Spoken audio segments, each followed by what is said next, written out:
What's up, folks? Welcome back to the stream. It's Tuesday.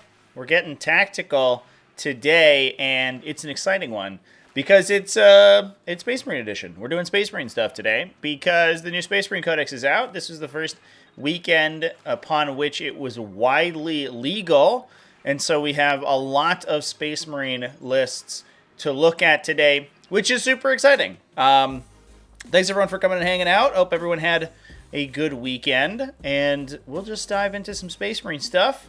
A little bit of housekeeping. If you are interested in the online events, we're going to be doing another online GT over in the server. Obviously, we do weekly free events, and we have an ongoing team tournament right now, which is ending within the next 1 to 2 weeks, depending on if you want to play it all the way through. And so we're going to be doing a singles event is going to be the next one. You can stay tuned for announcements of that later this evening. And if you want to continue the party, I'm going to be streaming the Black Crusade Online quarterfinal or semifinals. I believe we're in semifinals now, round 4. That's going to be over on the Purple channel. I'll be playing against Mr. Dutes, the Black Crusade leader himself, and yeah, it's going to be hopefully a good game. Adeptus Tortoise versus Thousand Suns. So that's going to be at 9 p.m. Eastern. So that is 5 hours from now. Assuming we go the normal amount of time, that will probably be 3 hours after the stream concludes. Also have some more. So we're talking about Space Marines today. I'm going to be doing a really in-depth look at the Space Marine Codex over for patrons and YouTube channel members. Hopefully that will be up this evening after the stream goes live, as well as some of my games from the Space Marine Codex so far. So lots of cool Space Marine content coming out. And then as I work my way through the Codex and get a pretty good handle on it, I will most likely be doing another kind of full faction breakdown, like the one that I did for Tyranids. So if you're interested in that, please let me know. The Tyranid video did okay. The problem with those videos is that I enjoy doing them, and I think I'm really proud of them every time I finish them. But that video took me like 3 days. So if you like those videos, please let me know. Please share it if you can, because those ones take a lot of time. So how's it going, everyone?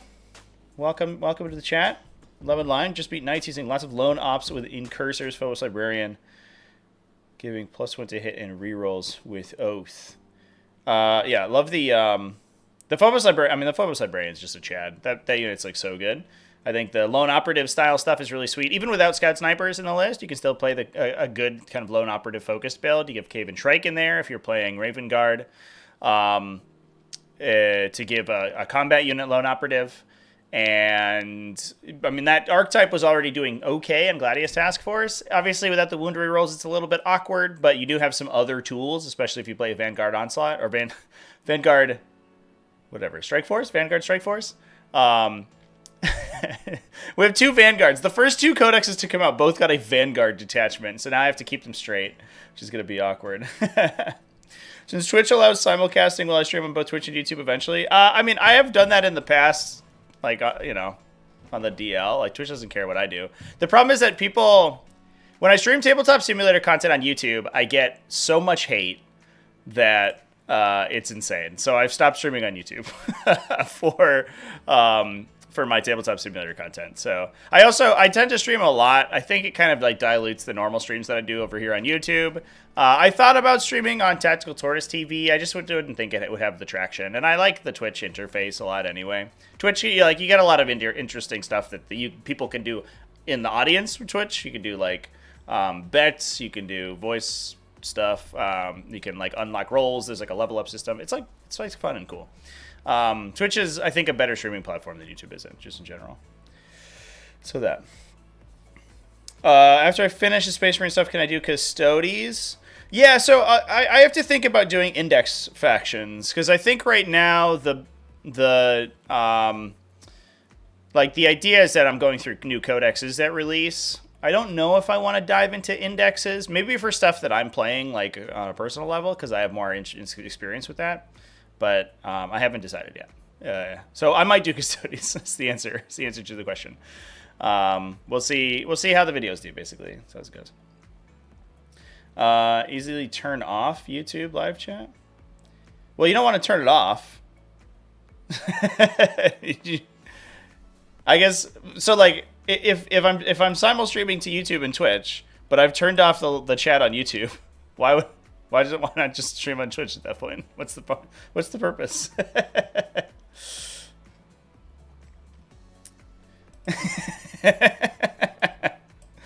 All right, everybody. So here's what I've done today. So I have, if we go over to my other stream. Oh my God, what have I done here? All right, cool. So I've gone through the best coast pairings. I pulled out I have like 20 Space Marine lists. A lot of them are kind of similar. So what I think we're going to be doing is talking about some highlights from each of the detachments that got played over the weekend. But I've gone through and pulled out. We've dug a little bit deep. These are mostly from like X1, X2 brackets and GTs. We also have some undefeated lists from RTTs and stuff from the weekend as well. It is interesting to see that Space Marines aren't that widely played. I think that if I were to just hazard a guess, I think that a lot of people saw the Oath nerf, kind of assumed that it was like so damaging to the faction that they wouldn't really be competitive very much. And then the diehards who are Space Marine players stuck with their lists and play Gladius Task Force for the most part. Some people are branching out, but I don't think the Space Marine Codex has widely been unlocked yet. In my opinion, I'm like probably 6 or 7 games in with Space Marines right now. In my opinion, the faction is basically just as strong as it was pre-Oath nerf. The difference is that like you have to work harder for your buffs. So it's a side grade on power level, but a lot of it you gain from flexibility. Like there are more units available now. There are more build archetypes available now. There are more answers to metagame problems than there were in just straight up Gladius Task Force. But the power level of not having the wound rerolls from Oath is a big deal. That is clearly hurting their win rate for sure. But I do think that there's going to be a discovery period for this codex because it's very deep, honestly. Comparing it to the Tyranid Codex was like night and day. The Tyranid Codex, you felt like pulling teeth a lot of times to play into a lot of the tougher matchups, and you're kind of, I think, railroaded a little bit in the potential builds that could do well. There's some Vanguard Onslaught lists that are good. There are some Hive or Synaptic Nexus and Invasion Fleet lists that are good. But generally speaking, it's like, the Maleceptor frontline, Exocrine backline, a bunch of utility units. And you dominate scoring, you push monsters in the middle to like zero out your opponent and then hope for the best after that. The Space Marine Codex is like so many more interesting builds in there, and it's so much more lethal than the Tyranid Codex. So it's been interesting. I do think they're almost certainly still probably better than Tyranids. But a lot of people aren't really branching out quite yet. And I think over the next 2 to 3 weeks, we're going to see a lot of interesting builds come out. There's going to be some Ironstorm detachments. There's going to be some Firestorm detachments. Those are the big headliners, but I do think that the Vanguard Strike Force has some play as well. So let's dive in and let's talk about them. Is Crusher even viable for Tyranids? No. No, you can't. No, it's not. Can't listen to Twitch because it has no playback feature. I guess, yeah, that makes sense. That is the upside of YouTube is the immediate VOD recording and the fact that you can scroll through the stream as it goes. That is pretty sweet, for sure. All right, so let's dive in. So this is going to be an interesting journey because I've divided up the lists by event so that I remember what their placement was and the player was. But that means that we may be jumping around detachments a little bit here. So Warzone 3 Taverns, we'll go through GTs and stuff first. We have Warzone 3 Taverns. TJ Spate's list, if you watched my video yesterday, Best List in 40k, I did talk about his list. That is a Iron Hands Ironstorm Spearhead. No, it's not. Just kidding. That's a different list. See, this is what I'm talking about. So this was a Black Templars Ironstorm Spearhead. It was mostly using the Black Templars varieties of gladiators because they get additional multi-meltas. And then you Also get Crusader squads with las cannons and melta-guns, and those get the floating reroll from the detachment ability. So you have super duper efficient las cannons. You have super duper efficient short range shooting on your gladiators, and then you're just backing that up with normal good stuff. Scout squads for utility. You got some a Redemptor Dreadnought just to act as a big tank. Those guys are super hard to kill in this detachment. Holy shit. Inky's here. She's gonna come say hi to the chat. Inky, you want to say hi to everybody? I bet you don't.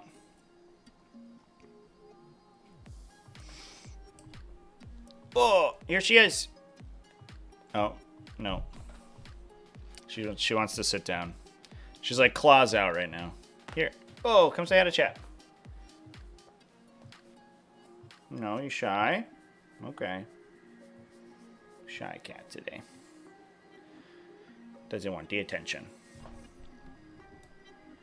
All right, so the undefeated lists I talked about in my video, so I'm probably going to skip those ones a little bit. But we do have some other ones. We have a Dark Angels list here. This one was actually in Vanguard Spearhead. So this one... So the Vanguard Spearhead benefits, by the way, for those who don't know, you get outside 12 inches of your opponent, you get -1 to hit, not stealth, importantly, -1 to hit from ranged attacks and cover. So already you can take the super duper tough Dark Angels infantry and you can make them even tougher. So we're seeing that sort of happen here a little bit. We have heavy intercessor squads. So we've got a T6 body that's -1 to hit and like a sort of a 2+ save kind of. Because of the cover. 2+ save asterisk. We then have a big unit of Deathwing Knights. And we also have a Chaplain and Terminator armor. So he's going to be buffing our damage output with +1 to wound. He has the Blade-Driven Deep enhancement, which gives the entire unit that he's attached to infiltrate. So he attaches into the Deathwing Knight unit. You get a big, huge brick of basically impossible to kill Deathwing Knights. Even if they deploy out in the open, they're -1 to hit. A 1+ save, 0+ with Armor of Contempt because of cover plus Armor of Contempt if your opponent doesn't ignore it, and -1 damage. This unit is stupid hard to kill. They don't hit too hard because you don't have Honor the Chapter available, but the Chaplain helps that a little bit by giving +1 to wound. So they're only AP1 on the big maces, but Strength 6 +1 to wound, a bunch of attacks each. They'll probably still get there. It's just the damage output, and that's the downside of this entire detachment. The damage output isn't great, and then they just get to throw themselves right up in the middle.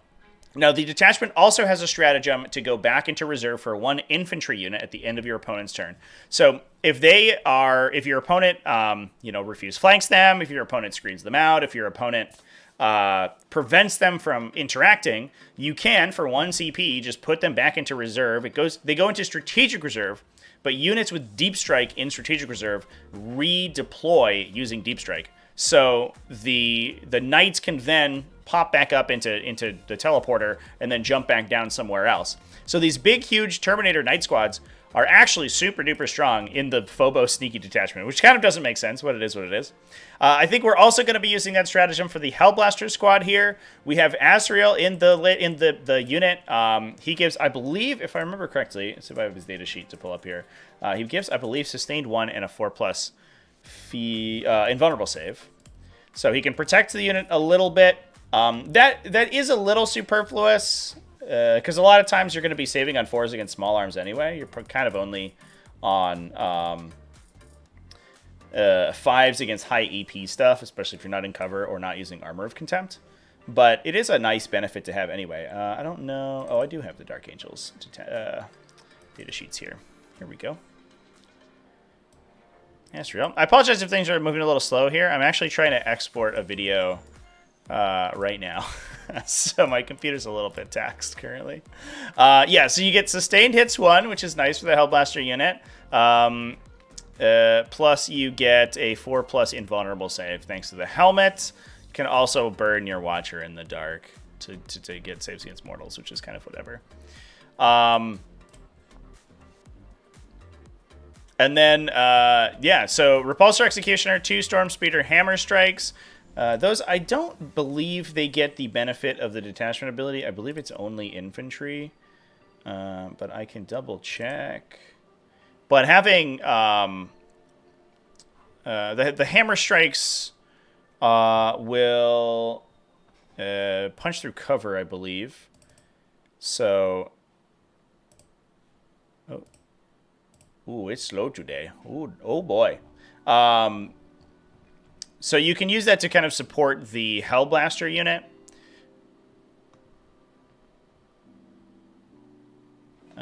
Yeah, so their detachment ability... Oh, it's all Adeptus Mechanicus units. Excuse me, folks. So they... so these guys do also get the benefits of that. So they can stay at relatively, long distance. They can stay at long range, be shooting at people, and be benefiting from that -1 to hit. They're basically a permanent smoke screen, essentially. But that also stacks with smoke screen. So that's the other cool thing about the units with smoke screen is because it's not actually stealth. It's just -1 to hit, which is super duper weird. You can be -2 to be hit. So your opponent who is +1 to hit, who has some sort of offensive bonus, is just going to be... You're just going to ace him out. We also have a Gladiator Lancer as well to protect that, to also benefit from that combo.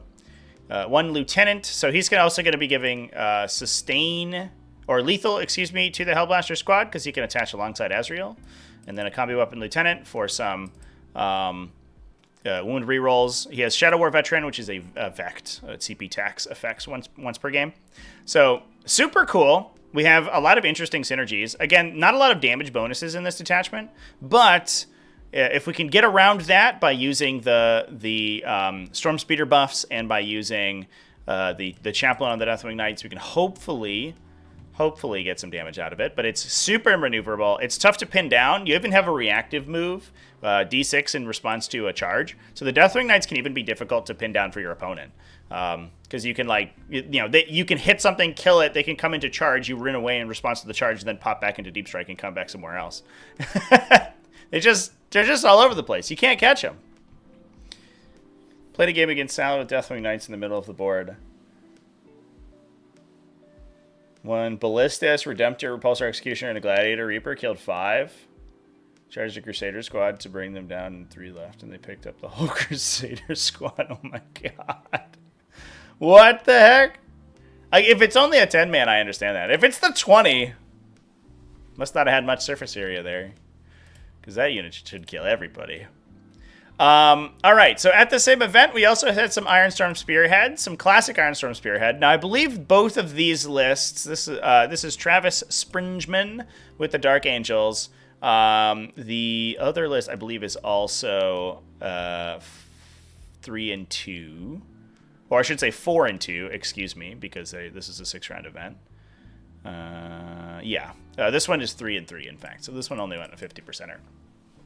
But this one is running Fieros. Kind of cool to see him on the table. He's just a Tech Marine with he heals for 3 instead of for the normal D3, which is kind of nice. But he's also he's more impressive by himself.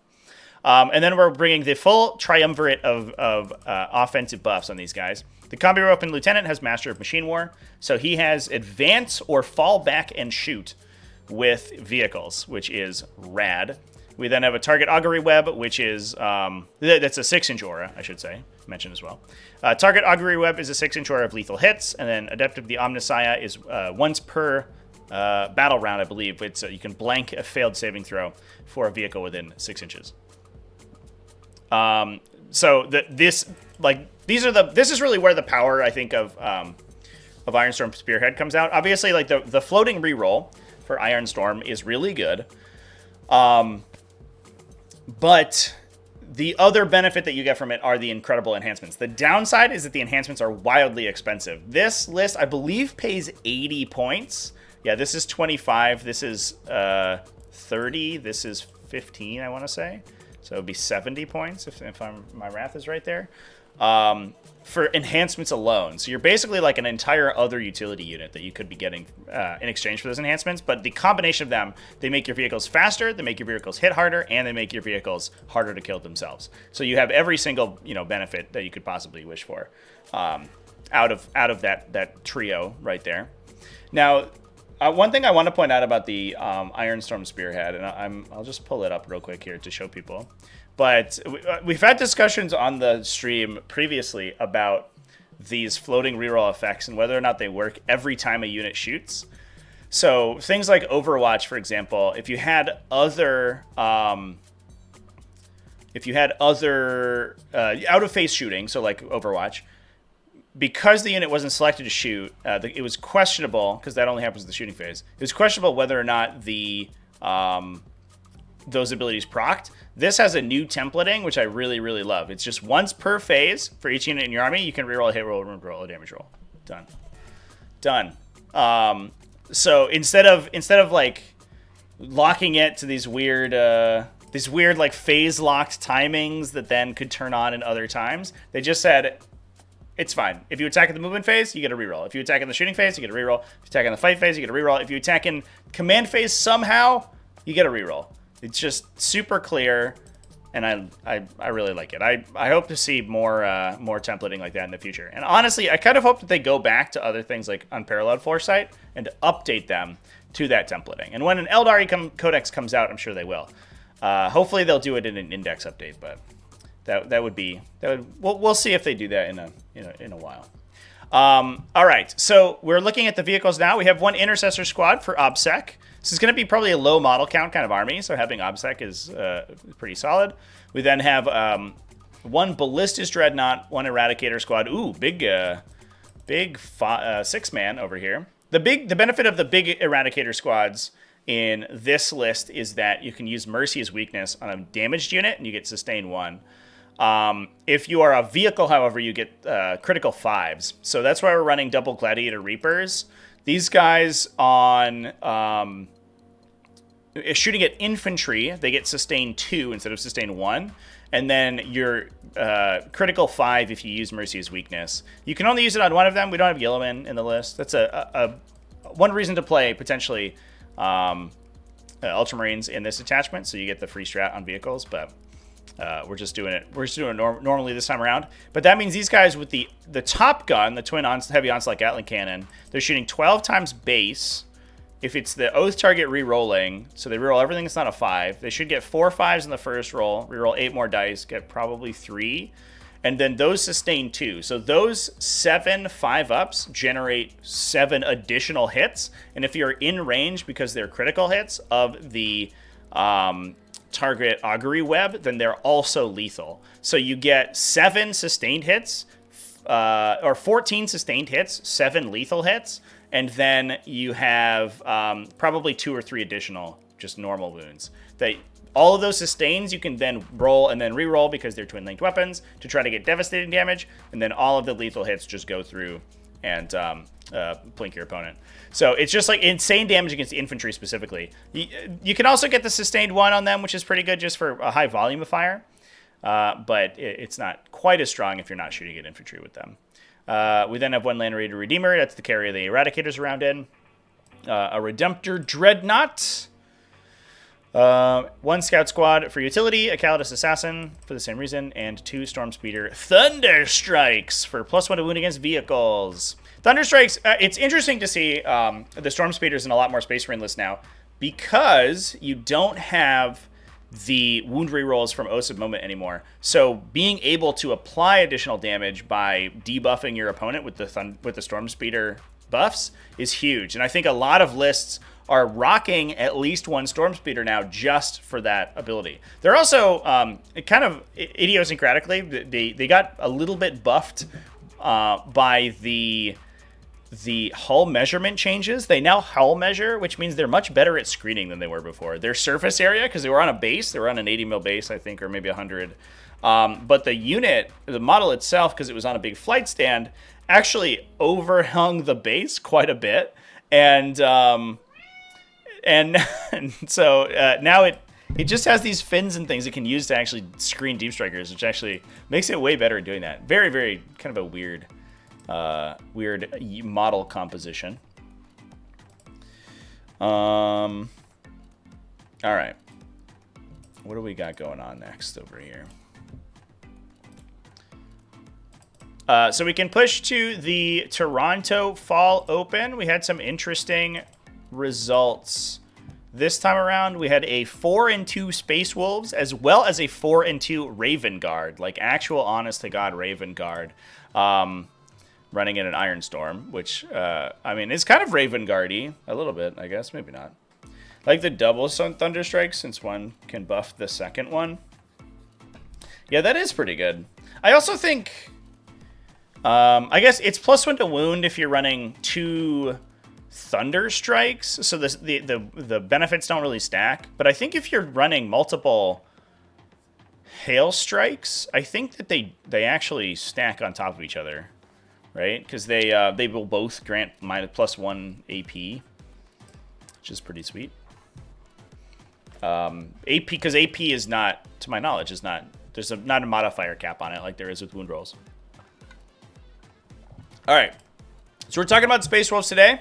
This is from Shadi Faraj, who is running in just straight up Champions of Russ. So we're in the new era of Space Marines where we don't get full power Osa Bowman, but we're still rocking classic Space Wolves in the Space Wolf detachment. Running Bjorn the Fell-Handed. Here's a question. Do we have a Calidus? No, Sag. Sad. Bjorn the Fell-Handed, a Lieutenant, Logan Grimnir, Murder Fang, and Ragnar Blackmane. Now, Murder Fang's interesting. We actually had a little bit of a discussion on stream. It actually was on Dr. Rhino's stream yesterday. It wasn't my stream. But Murder Fang, no one knows what that man does. Murder Fang fights in response to being targeted. Let me pull up his data sheet real quick here.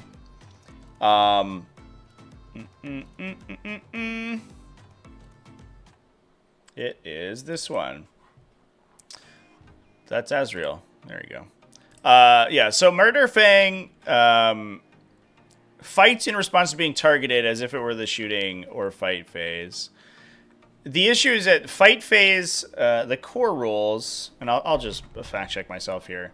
The core rules state, I believe, that a unit can only fight once per phase, full stop. So it's a question of whether or not Murder Fang, because he specifies each time he can fight. It's a question of whether or not he overrides the core rule, and I don't believe that there has ever been any sort of official ruling on that. Murder Fang is not played quite enough, and Death Company Dreadnoughts also suffered from this problem. I don't know if he's played quite enough for it to be like a huge issue, but I don't think that there's like a correct answer. It's very, very, very weird. Let me just I'll just fact check myself here.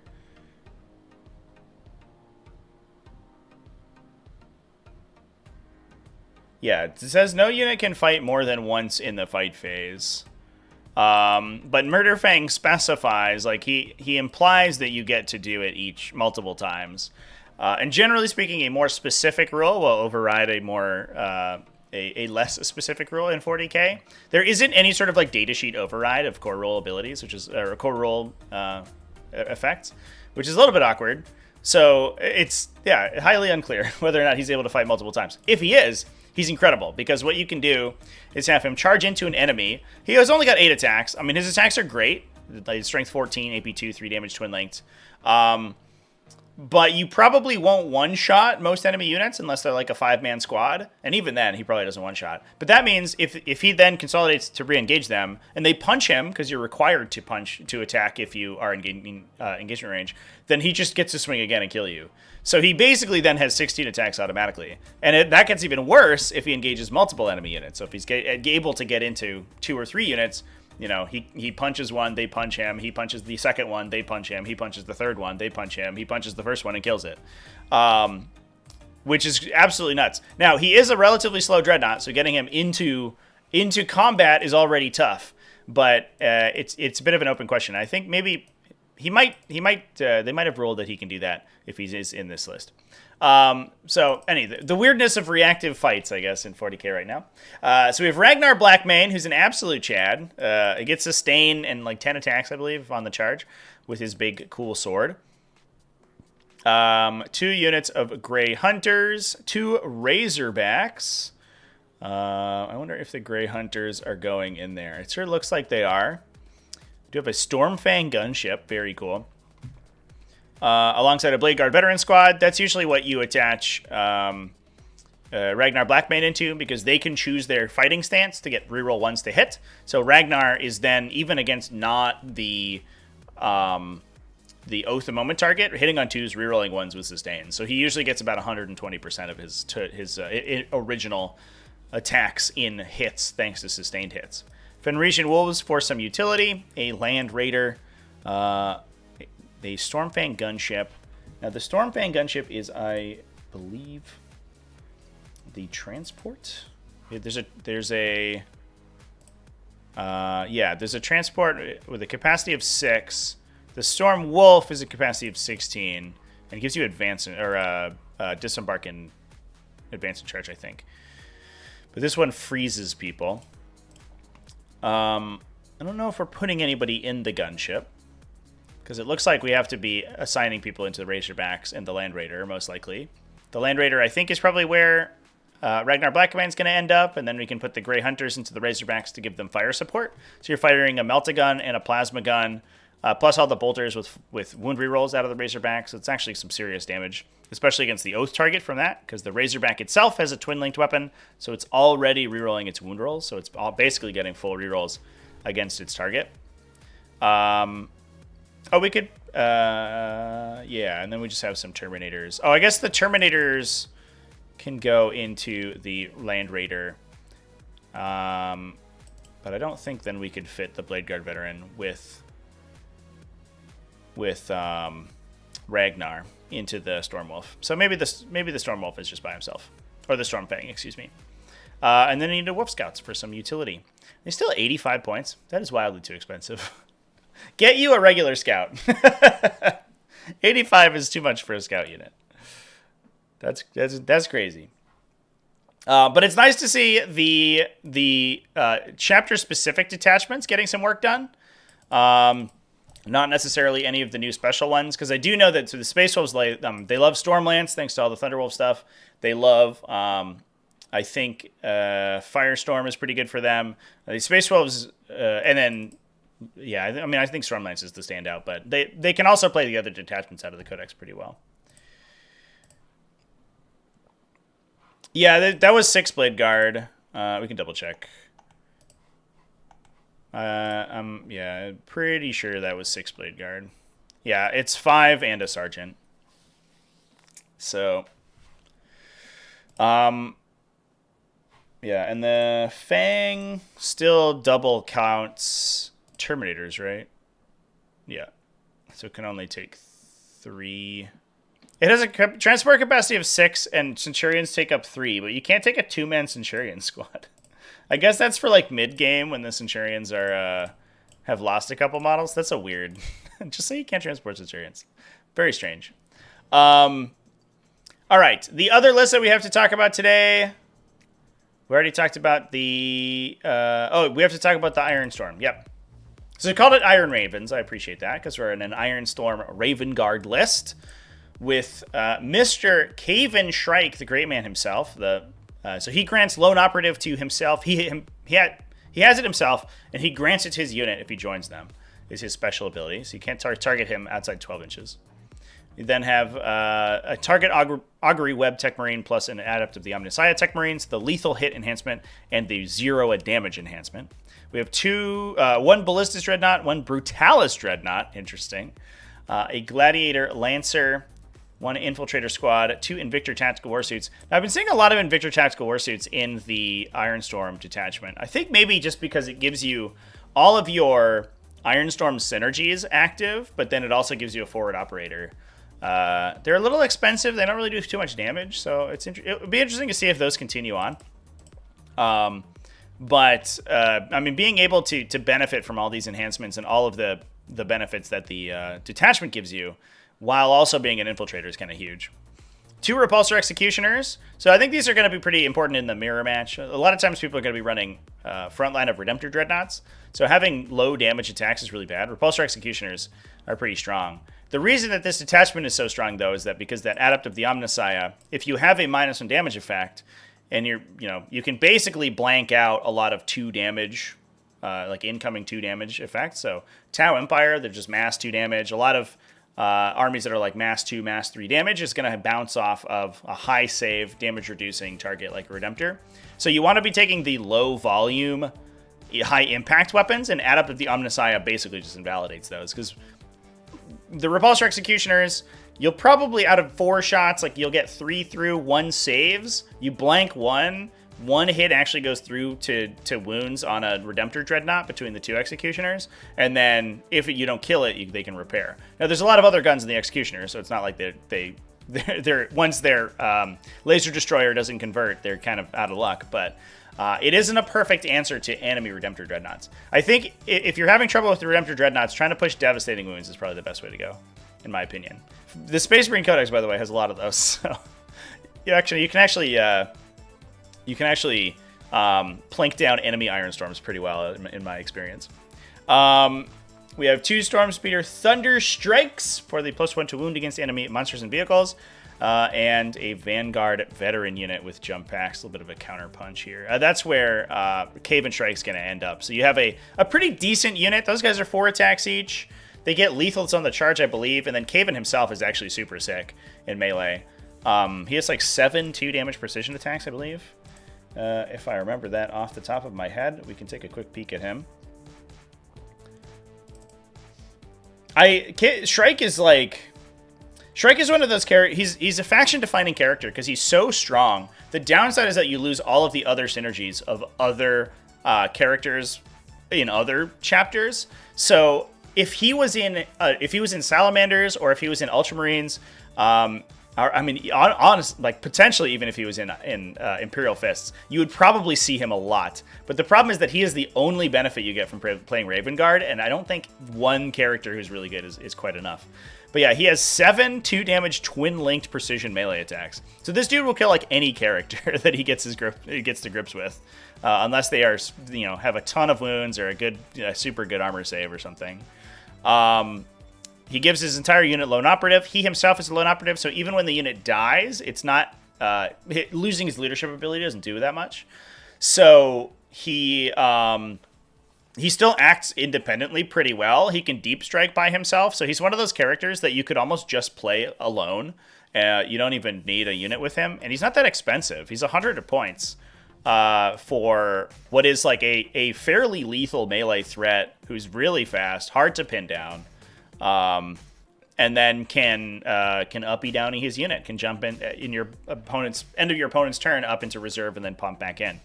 Again, it's a strategic reserve, but because the unit he's attached to has deep strike, he can then deep strike himself. So it's kind of a utility unit that has lone operative, which is like super sick.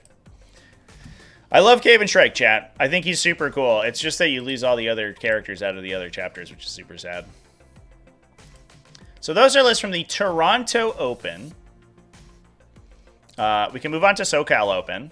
The big one of the big ones of the weekend. There was SoCal and Malmo were the 2 big ones of this weekend. SoCal was 190 players, which is kind of big. If you buy 5 Blade Guard, does it not just show up as 6? I don't know how... That might have been the Warhammer app. I don't know how the Warhammer app does it. In New Recruit, you specifically have to choose the number of models in the unit that you have. But you will still pay for 6 is the downside, which is like a little sad. And I mean, honestly, in that Space Wolves list, the gunship could have just been a gunship, right? It doesn't necessarily need to have transported something. And honestly, transporting something means that you're kind of like putting it in harm's way, where it can just hover around the back of the table and like Hellfrost Cannon people, which is probably a fine play pattern. All right. So this one was dominated by Chaos Space Marines. Ruben Zhao, I talked about his... It says White Scars here, but he played Blood Angels. I don't know why it says White Scars on BCP. This one is willing to, because I think when you click on him... Oh, no, it still says White Scars. All right, well, I'm just trying to be cute, I guess. He played a Gladius Task Force Blood Angels list. I talked about it on my best list in 40k video, so you can go check that out. But then we have a ton of other Codex non-compliant Space Marines to talk about out of this event. Blood Angels were kind of the headliner, honestly, a little idiosyncratically, I guess, because almost everyone at the event was playing Blood Angels.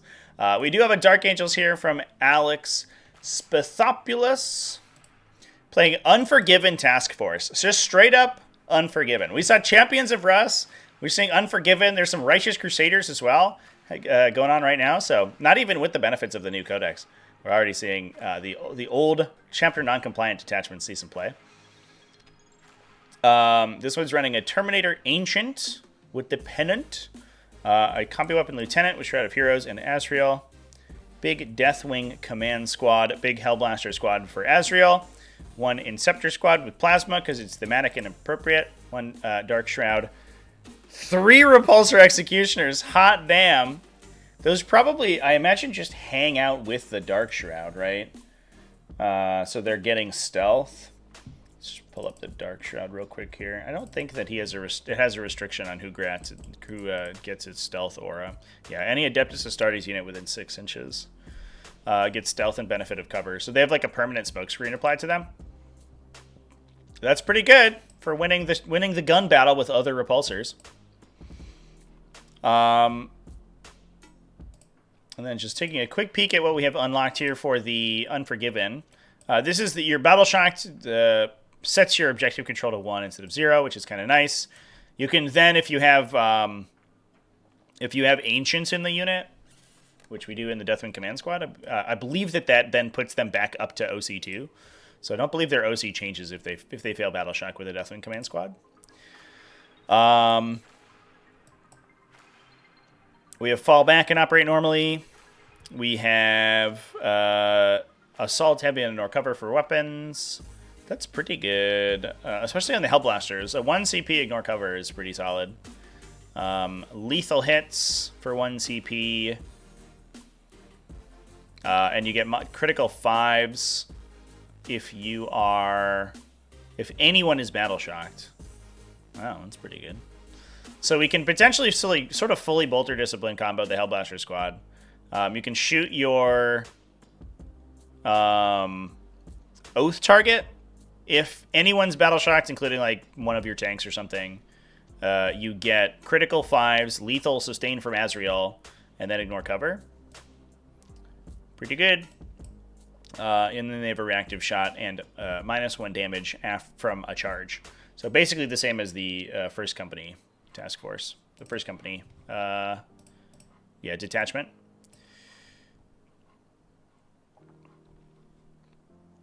And then just looking at the enhancements we have, the Lieutenant respawns once. The Pennant of Remembrance gives everybody a 6+ Feel No Pain, 4+ if they become Battle Shocked. On the Terminator Ancient, you can then attach him to the Command Squad. And I think if he attaches to the Command Squad, you get +2 OC, so they're OC3. Because I believe the Deathwing Ancient will also grant you +1 OC. Usually that's how Ancients work. Add 1 to Objective Control. Yeah, so you can... the classic OC3 Deathwing Terminator is pretty good. And then a bunch of Repulsor Executioners with stealth and cover hanging out in the back, just laser beaming people. Very cool. These guys are kind of a damage sponge. They're just able to sit there with a 6+ Feel No Pain. They can regenerate models back to the unit. You Battle Shock them, doesn't matter. You have to kill the whole unit, basically, to do something. And they can sit there for a while and just soak damage while the Repulsor Executioners and the Hellblasters fire from behind them. Plus you have a Calidus Assassin for utility, a Scout Squad for the same reason. Actually pretty solid. If we're not trying to I guess we're not as excited about Gladius Task Force. Because like forcing lethal hits is better. Gladius Task Force makes you faster, but if you don't have reroll wounds anywhere, then getting lethals is good. So yeah, being able to get the benefits of those stratagems it's less of a downgrade, I guess, because Gladius Task Force was relying so heavily on that Oath of Moment reroll. All right. We also have some Blood Angels to talk about. This is another Gladius Task Force. It's basically the same combo as we've seen before, I believe. We have a Librarian Dreadnought. Oh. Just kidding. So it is a Fire Discipline Aggressor combo. So we're using the aggressors because they have twin-linked weapons, so they can still reroll their wound rolls with the bolter fists. Plus Fire Discipline and the Apothecary's buff for lethal on 5s, and sustained on 5s. And then rerolls with the sustained Boltstorm fists. We then have Lamarty's and a Jump Chaplain. So Lamarty's going into a big Death Company Marine squad. He gives them -1 damage, and they have a 6+ feel no pain, so they're super duper tough to kill. They're just a very big, sort of very aggressive tank that can blow up a unit really easily if they need to. We also have a Vanguard Veteran squad. That's for the second Chaplain to join into to give them +1 to wound. And an Eversor Assassin, 2 Vindicators. So the interesting thing about this is that we're using the Land Raider Redeemer as the delivery system for the aggressors, not the Librarian Dreadnought, which is normally the reason to play Blood Angels, is to teleport your infantry around with the Librarian Dreadnought. But in this case, we're actually playing Blood Angels for the very hard-hitting jump pack infantry, which is pretty cool. And that is, Gladius Task Force is probably the best place for jump pack infantry. Despite Stormlance existing, somehow Gladius Task Force is still better for aggressive melee stuff. Because you're getting Advance in Charge from Assault Doctrine, and you're getting Honor of the Chapter for +1 to wound on the Death Company, who I don't believe have it baked in, and then +1 AP.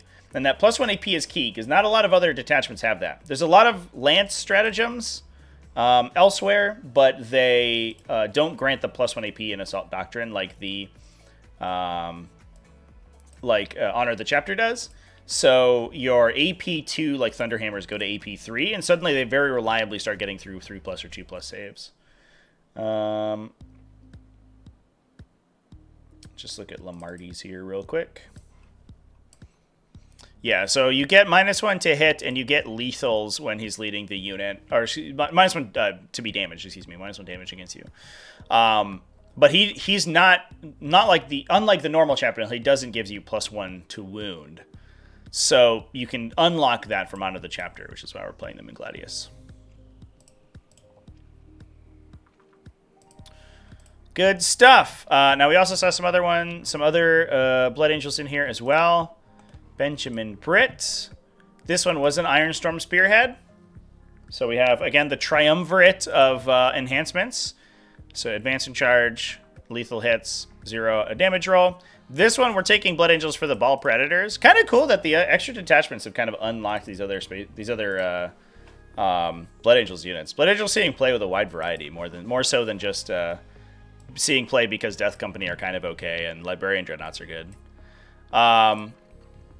So the Ball Predator gets Assault against Infantry, so it doesn't necessarily need the what do you call it? The Master of Machine War in order to get that benefit. But for 125 points, you get an Assault Flamestorm Cannon, so 18-inch range, D6 +3, Strength 6, AP2, 2 damage shots, which is pretty good. It doesn't really get any benefit from the other enhancements besides just sort of generically being a vehicle, which is kind of nice. Congrats again on the RTT win. Add mech list review. Played another 2 matches with it this weekend and think it's my final build. Will link list. Hey, Ryan G, yeah, let's we can talk about AdMech momentarily. The jump back infantry could also be teleported. Yeah, but it's less good. Because like at that point it's basically the same as deep striking them, right? You are you're just setting yourself up for a 9-inch charge, but what you want to be doing with the jump back infantry is because they have a high base speed already, you want to be using that base speed to get a closer than 9-inch charge. So you want them to be on the table in an aggressive position where with Assault Doctrine Advance in Charge, they can go 15 or 16 inches to get a 5 or 6-inch charge on your opponent, like across the midboard of the table. That's the best place that you want jump back infantry to be. But you can, like technically, yes, you can teleport them also. But usually what the teleport is for ranged infantry, so that you can get them into positions around line of sight blockers. Because they don't care about proximity to their opponent so much, they just care about having line of sight if they have long range guns like Hellblasters or Devastators or something, or even the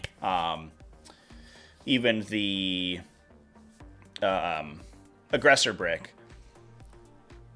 So yeah. So they they're fine with being 9 inches away from enemies, basically.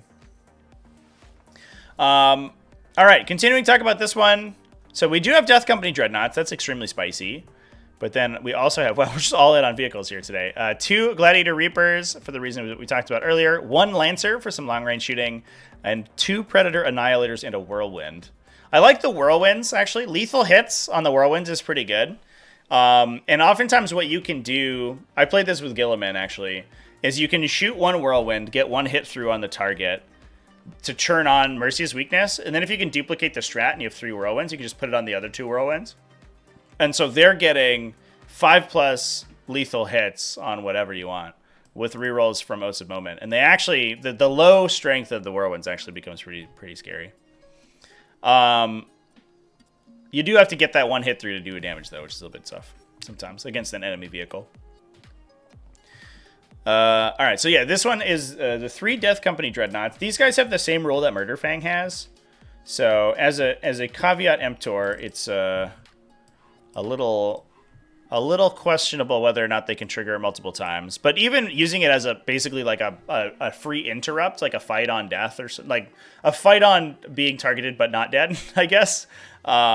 It is still a useful ability to have, and it also lets you, if you're engaged in an ongoing combat and somebody shoots you, you can fight. That's clearly allowed.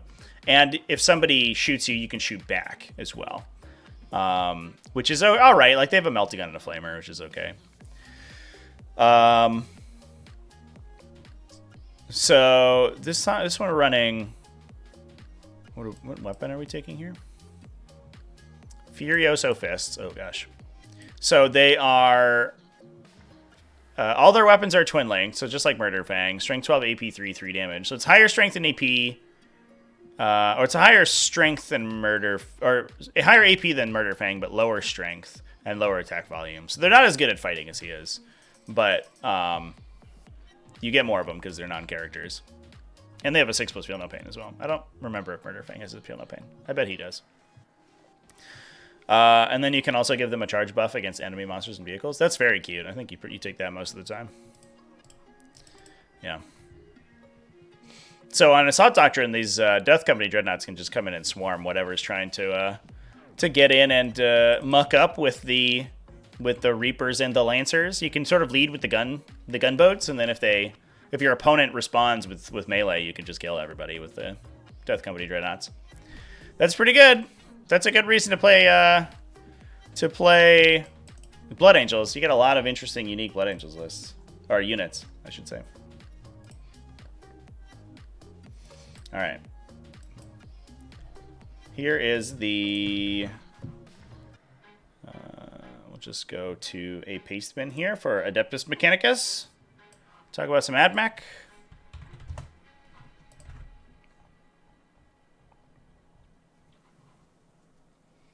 Paste bin. Why do you have so many pop-ups? Why are you like this? All right. So here's the list. Skitarii Marshal. A second Skitarii Marshal with the Omni Sterilizer. Was that just extra points? That's because that's like the attack volume increase, right? And then Devastating. Or anti-infantry, anti-monster, but they just have a one-shot pistol, right? Base. So it buffs them a little bit, the Skitarii Marshals.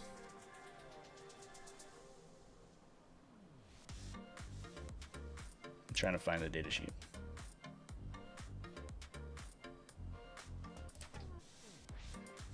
And the AdMech Codex is all over the place. They really just put datasheets wherever they wanted to. Yeah, so he also has the Devastating. So he gets 4 shots, like anti-monster, 4 devastating. So he can do like 2 to 3 damage probably, which is pretty good. I guess he gets real hits if he's attached to a unit. All right, that's not too bad for 20 points, I guess. We have the Tech Priest Dominus, Excoriating Emanation, which is stealth, right? Yeah. And then one with Master of Annihilator for sustain 1. Love that. 3 units of Skitarii Vanguard. Are they in transports. No, they're just chilling. They're just hanging out. 1 Archaeopter Fusilov, 1 unit of Fulgurite Electropriests. You like the Fulgurite Electropriests? That's interesting. The Fulgurites, they are tough to kill, right? Because they're a 4+ feel no pain. But they're a 4+ feel no pain on a 1 wound T3 body. Which is, -1 to be wounded. So they're really like T4 or 5, I guess, like statistically. But their base save characteristics are not amazing. So that is interesting. We then have 2 Onager Dune Crawlers, 3 Iron Strider Ballistari, a big unit of 3, not 3 individuals. 2 units of, or 2 units of Cerberus Sulphur Hounds, 2 Sicarian Infiltrators. Do some utility with them, plus a Scorpius Disintegrator with an energy cannon. So we get a little bit of indirect fire poke. Boop, boop, boop. I love the Onager Dune Crawlers. I'm interested to hear about the Iron Striders. I guess you can put like +1 to wound. It's like it's non-vehicles though, so it's not actually that great.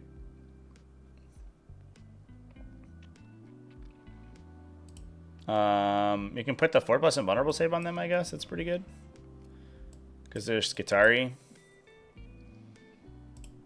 So they're kind of tanky like that. I've just seen most of the AdMech lists are running like everything, as much as they can, into the smaller units, basically.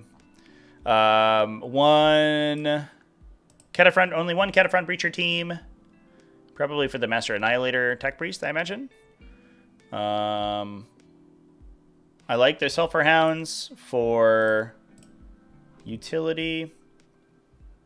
They're cheaper than Raiders, right? I don't know what the points value is. The Raiders are 9, but the Sulphur Hounds like do way more damage and are cooler, so probably fine. I think Raiders are 20-something points a model.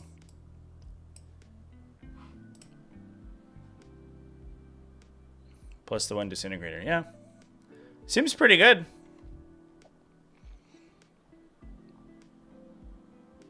I think it's especially interesting because we don't have... There's only like a limited amount of battle line requirement, right? So the Skitari Vanguard, having 30 Skitari Vanguard just like out and about is probably good enough that people have a tough time getting rid of all of them. So you still turn on your battle line keyword, but it's not necessary that you like put everybody in transports all the time.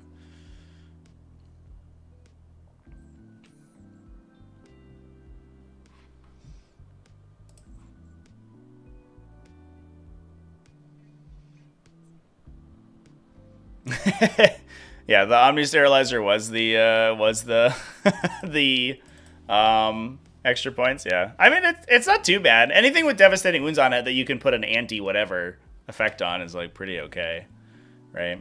But it is that was kind of the expressed intention of enhancements was to give them give you stuff to do with those extra points. So I'm glad that they helped that out. Oh, the Unsharers are all separate units. Oh, okay.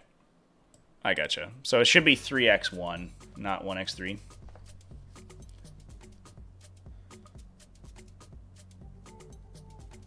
And the Fulgurites are -1 to hit, because you attach the excoriating guy into them, right?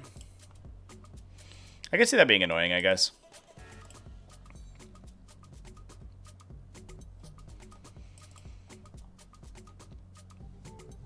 It is a 220-point unit, but it's probably fine. There's probably not a lot of lists, like, especially if they're at range, there's probably not a lot of stuff that one-shots that unit. I bet they stick around for longer than it seems like they would. If your opponent's trying to shoot them off with, like, long-range shooting, once they get up in the thick of things, I think they just die. But if people are trying to shoot them off, if you have the -1 to hit upgrade, I think it's probably okay. They probably won't die until for another turn of shooting or so. Yeah, I like it so far. It feels a little pillow-fisted. And And I don't know if this has been your experience. Like, I know you've said the Fusilier has done well for you, especially against infantry. So, like, you have a lot of good infantry sweeping.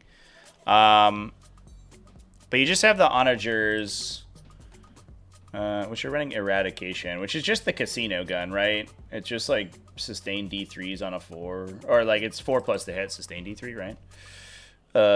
Yeah. D6 shots, sustain D3. So, it's, like, between 0 and 1,000,000 damage.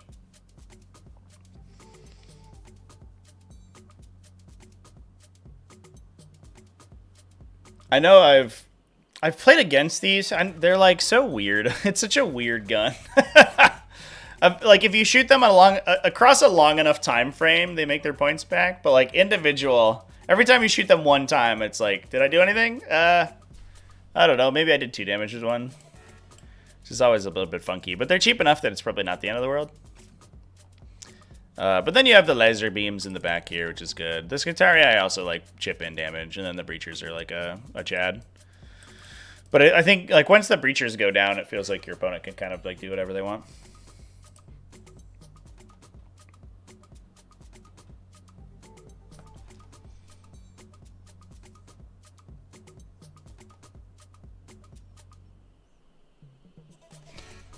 Good stuff. All right, so we have, I think, expended our reserves of Space Marine lists from SoCal Open, which is like tons of Blood Angels, basically every variety of Blood Angels that's possible. So we can move on to the next one. So this is the Gothic Games Canterbury GT. We saw a little bit of Space Wolf action going down. Space Wolves right here. They did run Gladius Task Force, so no Stormlance for these guys. But they did run an interesting Thunderwolf build. Have the Dune Crawlers magnetized between beamers and the laser. Yeah, I think the beamer is like the best option. Like it's the highest damage option. The neutron laser is just a las cannon that's high strength, right? Which is like, okay. So like the beamer is definitely the best one. It's just so inconsistent. It feels so weird. Like fortunately the onagers are hard enough to kill themselves because they're a 2+, 4+, probably in cover. And they can actually like hide behind terrain and stuff because they can move over a lot of terrain features. So, oh, excuse me. Oof. Like you can trade shots with people enough that you eventually will win out, right? It's just like the turn-to-turn gameplay is it's hard to get a beat on how much damage you're going to do. Like shooting 2 eradication beamers at somebody, you have no idea how much they're going to be accomplishing, and then that gives you your opponent, if you don't spike them out, that gives your opponent the chance to try to remove one of them. But I think for AdMech, a lot of times it's a threat saturation. It's like you could shoot the Onager Dune Crawlers into a super tough defensive profile, or you could shoot the Cataphront Breachers, who are also killing you with like the same profile, with a similarly tough defensive profile. And most armies don't have the volume to do both, which gives the Eradication Beamers another chance to go to the slot machine and try to get all of the little cherry one, and that's when they blow your tank up. So, any date on Necrons yet? I don't believe that dates have been announced for the next set of codexes. I'm excited about them, though. I'm mostly excited. I'm kind of excited about AdMech. I'd like to see AdMech with, like, more of a game plan. I know a lot of people are tired of AdMech being only Breacher spam. But, I mean, that unit's really good, so I don't know what to tell you. All right. So we have a Gladius Task Force build here running the Biologus with Bolter Discipline. So this is current... we are in post... oh, this might be pre-Codex, actually. Because we have 115 point Inceptor squads. Okay. Yeah, we'll skip this GT. Yeah, because this is using Osiv, reroll Osiv moment, like, most likely. Sag, I just like this one because it's not all in on the Thunderwolf Cavalry list. It has 3 units of Thunderwolf Cavalry, but 2 of them are units of 3. And I think that those are actually kind of lethal as like a utility unit. If you have advance and charge, which you will in Assault Doctrine, they're fast enough to like go around the flanks, and they're good enough to kill like light to medium infantry really, really well. So because they attack 9 times with the wolves and 12 times with the swords. So they have 21 attacks that are all AP 1/2 damage on the charge. And so like they're basically guaranteed to kill 5 Space Marines. And they're only 90 points and are tough themselves. They have 12 wounds protected by a 4+ invulnerable save. They're tough enough themselves to kill that I think just the 3-mans of Thunderwolf Cavalry are honestly like probably kind of the truth. That's probably a very good little unit there. All right. We can move on to some more interesting builds because we have some Firestorm Assault Forces to talk about. Now, I think the Aleda GT had a very high placing Firestorm Assault Force. Was Lewis, I believe. Yeah. So this is a 4-1 Firestorm in Salamanders proper. So we're going all in on the fiery build. Did I read the name? Yeah, it's the Stiltmen hype. At least somebody's hype about the Stiltmen. I think that unit's probably going to be so good, too. It's probably going to be like 50 points with like a solid gun, lone operative, and like an aura that's good or something. And everyone's going to buy 3. It's going to be the Neurolictor of the Admech Codex. And then they're just going to be like really good at holding objectives and screening and stuff. If it has like a 12-inch, like an Omni Scrambler aura, it's going to be the dumbest thing in the game. It'd be so silly. Played against Stormlands with 2 units of 6 wolves. Yeah, the Stormlands, the double wolf Stormlands is amazing. I played it the other day. That video, that VOD should go up this evening. I ran out of time to edit down my VOD yesterday. But yeah, that list is actually rad. It's super good. Stillman's certainly a unit that exists. Yeah, that's true. It does exist for sure. Yeah, my model's not the greatest thing ever made, but it is what it is.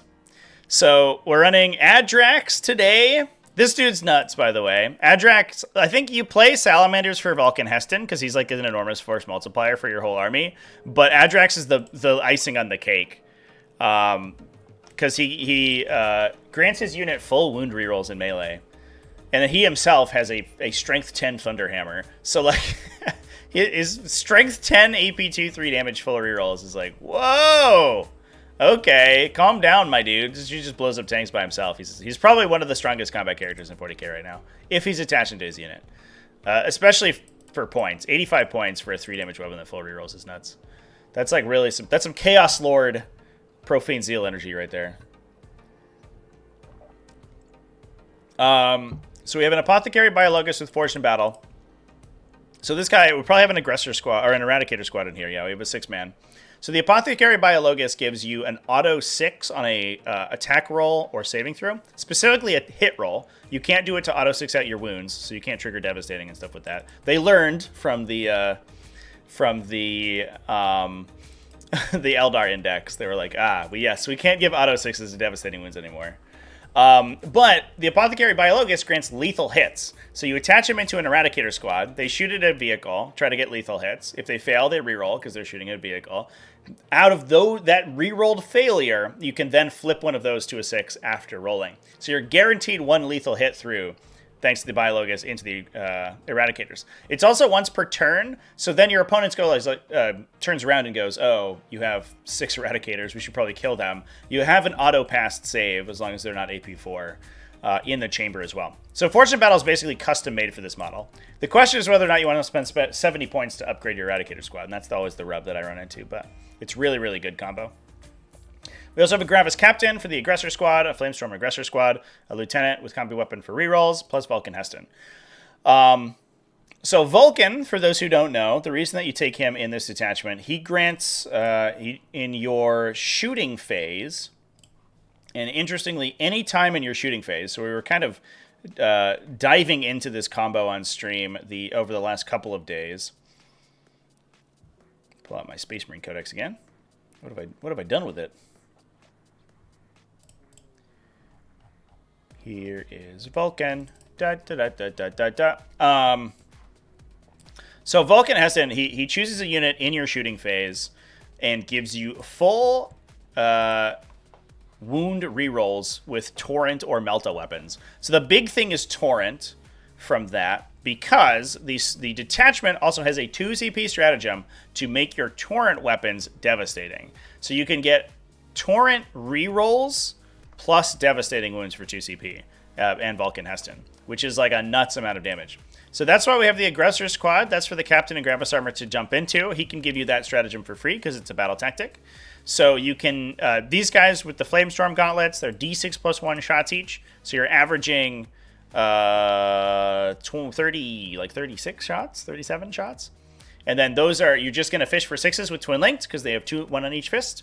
So you're looking at probably 9 to 10 devastating damage from the Aggressor Squad alone, which is pretty good.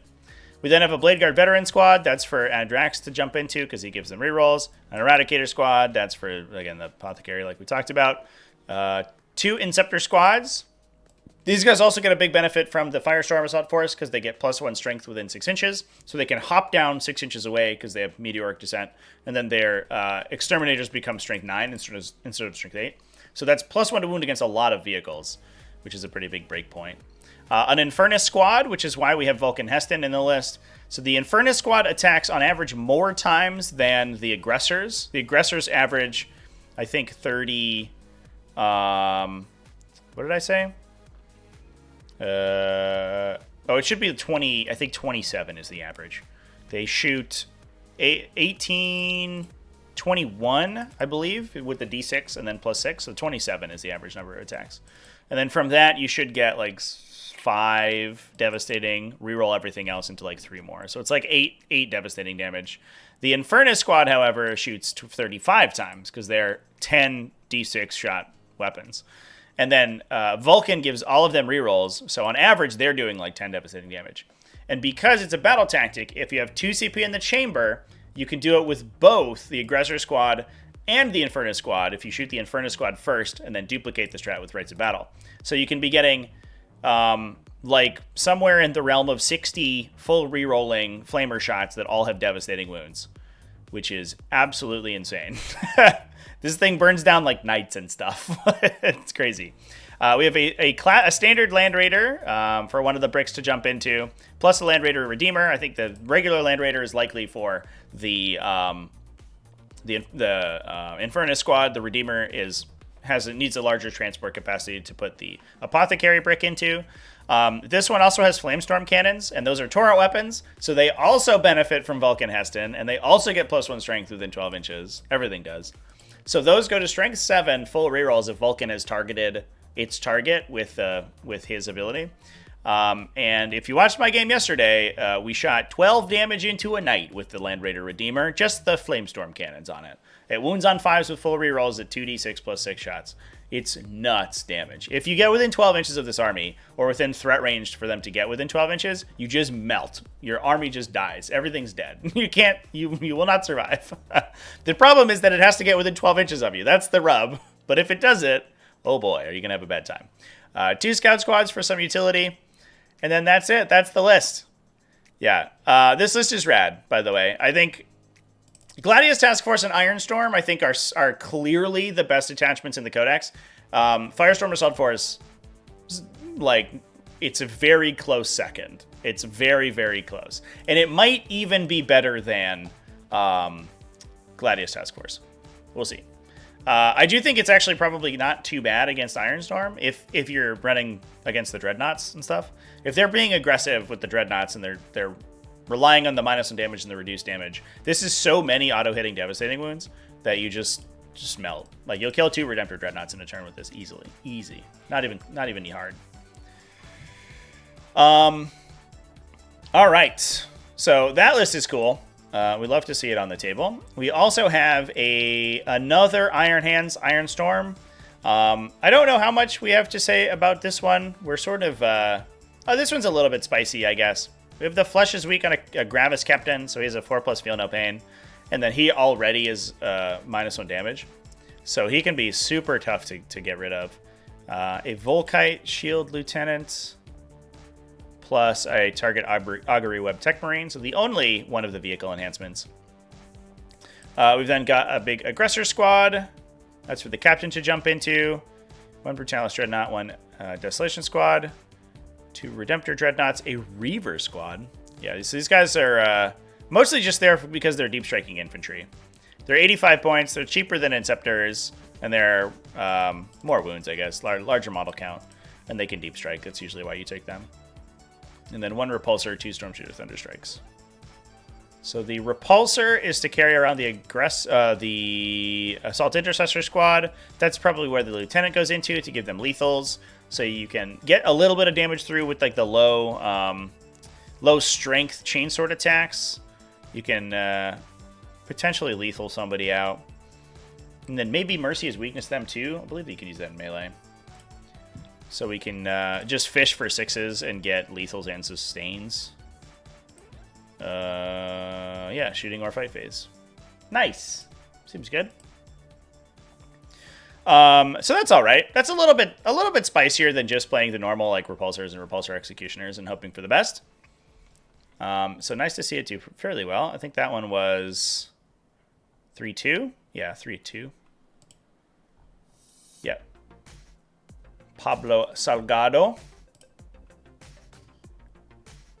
All right. And then that leaves us with just a couple of other lists to talk about, chat. We have a couple of results from RTTs where we saw them 3-0. First one was the Game Night Spooktacular. Dick Johnson, which is this one. Running, again, another Firestorm Assault Force. This one in Ultramarines, though, which I love to see. I think that Firestorm Assault Force is interesting because you can build it in a bunch of different ways. You can build it with the more... you can build it to try to like get the most use out of the Devastating Wound Flamestorm Aggressor Squads. And you can take like Gilliman and you can take Calgar and you can try to push CP really hard. So you can keep spending 2 CP on it to get it multiple times. Or you can play it with the more like the Salamander build buffs the Inferno Squads even more. But I think the Devastating Wounds Flamers is really like the name of the game for this attachment. It's super strong. Plus there's a lot of interesting transport tricks too. You can jump into transports. You can like fire and fade in and out of transports with the detachment, and then jump out of the transports during your opponent's shooting phase and response to shooting. So you can actually be like hopping in and out of transports actually 2 or 3 times a turn, which is kind of wild. There's a neat Black Templar just at the Hydra GT. The Hydra GT, was that this week? If it was last week, then we probably talked about it last week. Let me go back to my old event search now.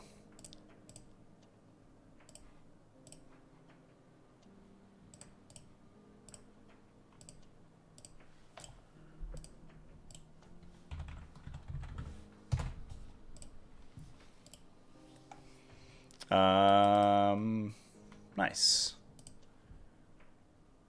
This one was this guy. This one right here. Went 3-2. Running Gladius. Oh, that's pretty good. Yeah, I can see that. Yeah, tons and tons of Crusaders because they have a scout move built in, right? So they're just gonna like run down your throat immediately. And then they're following it up with the Lancers with the extra multi-melta Executioner, a big Sword Brethren squad that can jump into the Executioner, plus 2 scouts, 2 whirlwinds. Yeah, that's a cool combined arms list. I can see that one, chat. Plus, we also get the Fire Discipline combo with the Apothecary Biologus and the Aggressors as well. Pretty sweet.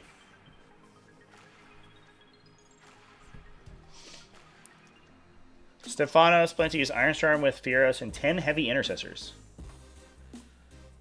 2 Tech Marines.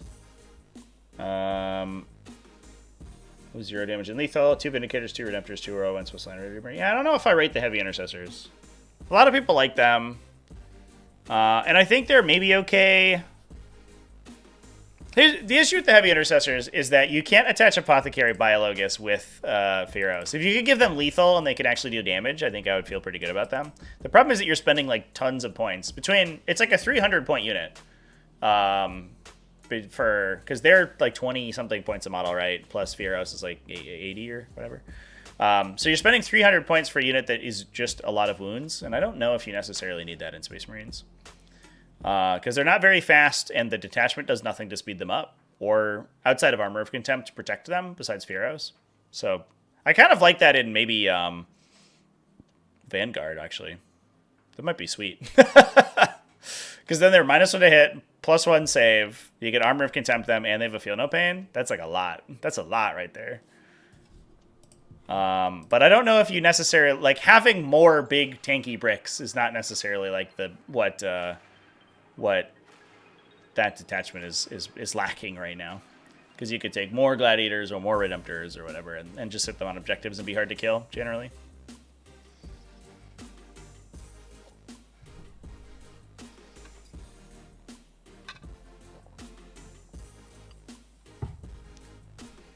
Buddy went 5-1, placing 10th with only tanks and dreads at SoCal.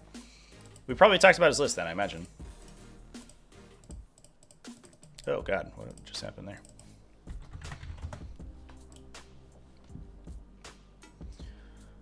Ten was... Oh yeah, Benjamin Britt. Yeah, we did talk about his list. All right, let's dive back into this one. So this one running, this is Dick Johnson from the Spooktacular. We are running the Flamestorm Aggressor Squad, so I think we're taking Marneus Calgar with that one, most likely. Yeah, that's what it looks like. So that he gives them advance and charge. So they get advance and shoot baked in. You could also get advance and charge. Actually, maybe you don't take him in there. I don't know if he has another attachment. Can he jump into Eradicators? Because you could also put the Gravis Captain into the unit to give them the strat for free, which I think you would rather do. You don't necessarily need advance and charge. Calgar might just have been a CP battery. Calgar, do you join Eradicators? It's the story of Marneus Calgar has been one of the most interesting feel-good stories of the edition so far, because he started everyone looking at Gilliman and going like, "Oh, Marneus, I'm never gonna play with you." So he can't join into Eradicators, so he can give the Eradicators advance and charge, I guess. I don't know if you need that though. It's interesting.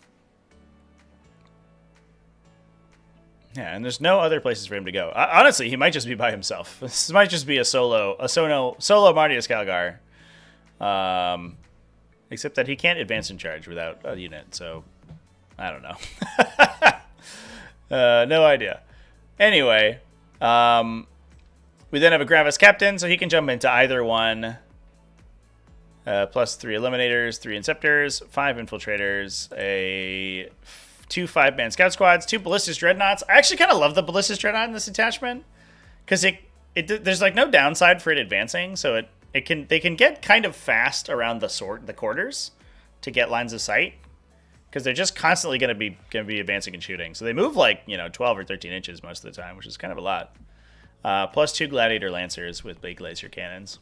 Yeah, I'm curious about this about Marneus Calgar's bodyguard here,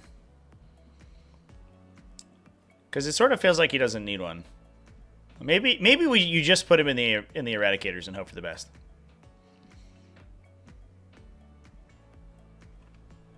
Or we're just sticking him in aggressors. Now, I actually think Marneus, like multiple aggressor squads in Firestorm is probably okay.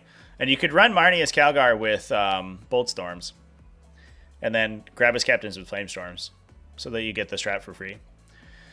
Or just run everybody with Flamestorm, I don't know, to try to get devastating wounds everywhere. But it is a little bit of a weird... It's a weird tension point that the Flamestorm aggressors... Like, they can advance but not charge, but they can advance and shoot. So they'll advance, Flamestorm, whatever's in front of them, and then not have a charge target. So not being able to charge isn't the end of the world. But a lot of times what you want to do is like get in range of 2 things and flame one and charge the other one. And you can't do that without Calgar. So it might be that we just add Calgar to the aggressors. Certainly helps them get up the table.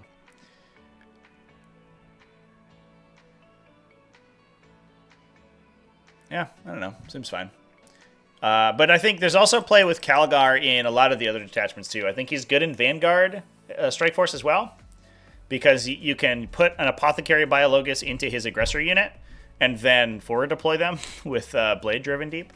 So if you're not playing the Dark Angels variety, you can play Ultramarines and get Calgar up the table, which is kind of sweet. I also kind of wonder if there's play in like Storm Lance. It doesn't feel quite as good. Maybe not with Calgar, but with Guilliman, because he can double up on the -1 to hit and wound strat, which is kind of sweet.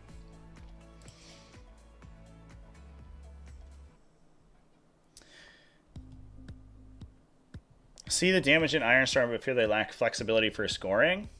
Yeah, I think that is the downside of Ironstorm, is that it is susceptible to being outmaneuvered for sure.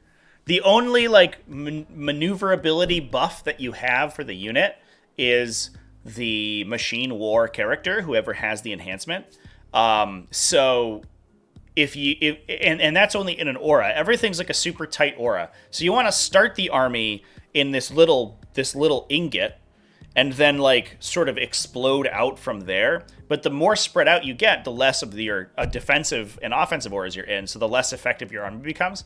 So if the board is heavily terrained and you have to be going around the sides to get angles, I do think it falls apart really quickly. That's what I like about the Ironstorm. I think a lot of people are freaking out about Ironstorm being so efficient, but I think that there's a lot of counterplay to the detachment. And it's probably, I mean, like I said before, I think it's certainly either the number 1 or number 2 best in the Codex, but it's not unbeatable, clearly.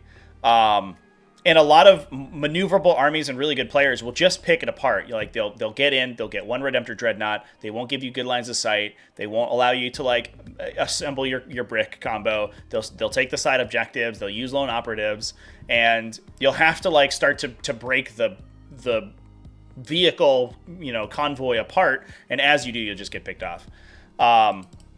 Yeah, I don't know. I think it's cool in that way. It has billions and billions of damage, but it's like so stodgy to use, essentially. At a Hydra event, there's an Ironstorm wrecking people that get completely run over by Eldar. Yeah, because there's like no reactive play, right? You're like, if you line up against me, I will kill you, sure. But the Eldar player's like, I'll move my Wraith Guard in, blow up a tank, and then Phantasm back, and you're like, all right, well, fuck. What do I do against that? I don't know. I can't kill it with a whirlwind. You have to like jump Inceptors in. You have to like be able to like have the target priority to like kill the stuff around it. You have to be able to pick it apart, and Ironstorm's not great at that. Which better is a unit for Tech Marine to follow? Ballistic Dreadnought, Redemptor, Executioner, or Gladiator? Executioner probably. You want the Tech Marine to buff the highest, meaningful attack volume that you have. And the Ballistic Dreadnought shoots 3 times, right? The Lancer already has baked-in rerolls.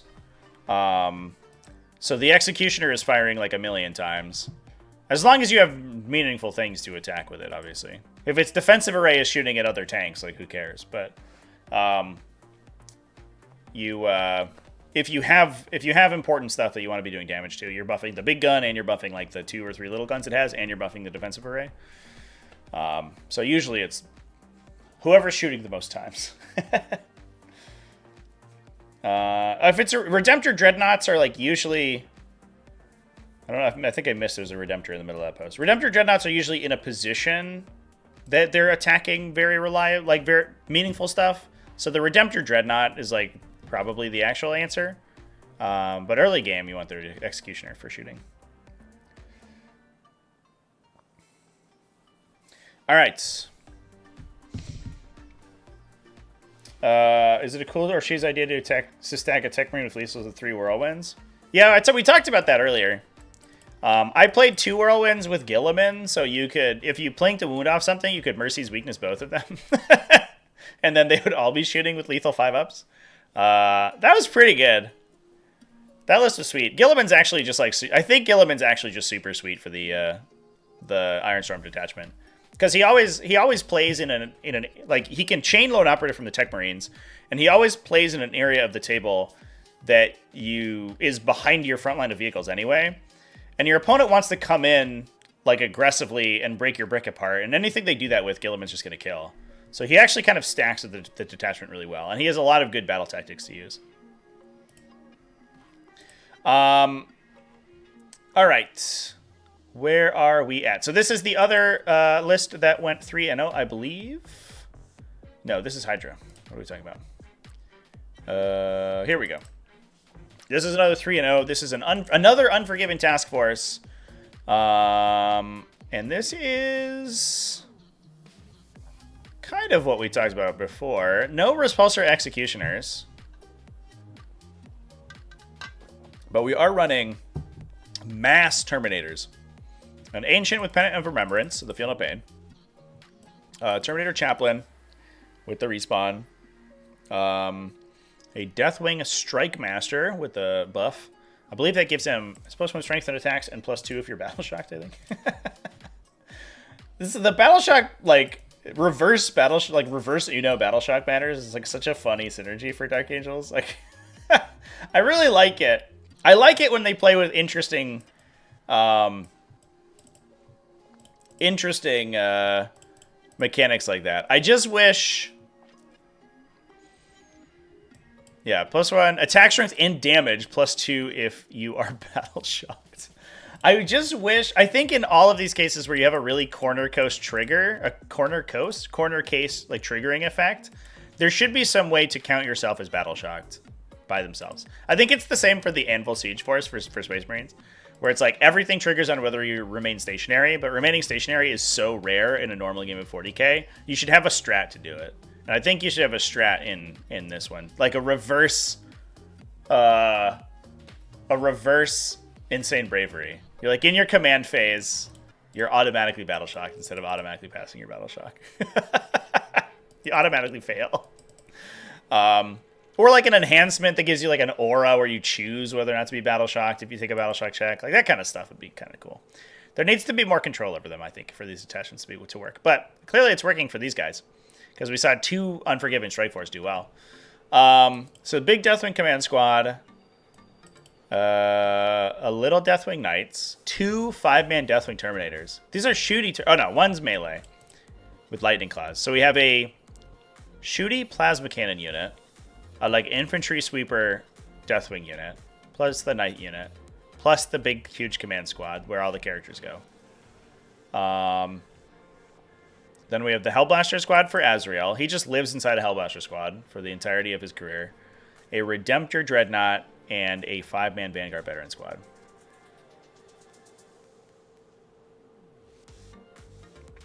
So we have the Chaplain, who probably attaches into the Deathwing Knights, if I had to guess. And then we have an Ancient, who I think goes into the command squad for the Feel No Pain. And then a Strike Master probably goes into the melee Terminator squad. And then I imagine just playing a lot of rapid ingress play. We're just doing deep strikes all over the place. Pretty cool. It was cool to see the Deathwing lists come back in. It's been a while. But outside of just 10 Deathwing Knights in the Gladius Task Force, it's cool to see the Deathwing Terminators. Yeah, we weren't talking about Calgar with Advance and Shoot because we were talking about him in Firestorm, chat, and he can already Advance and Shoot. He's redundant with the Firestorm detachment ability. Well, that part of his effect is redundant with the Firestorm detachment ability because everything in the army gets Assault. Would it be better at the start of the game to have a Tech Marine inside the Redemptor? No. I think you're talking about a Repulsor. That's where the confusion comes out. A Repulsor Executioner. A Redemptor is a Dreadnought. An Executioner is a big tank. But yeah, you should never put the Tech Marines inside the transports because their ability doesn't trigger if they're in the transport in your command phase. So you need them to be on the battlefield to give things +1 to hit on the first turn.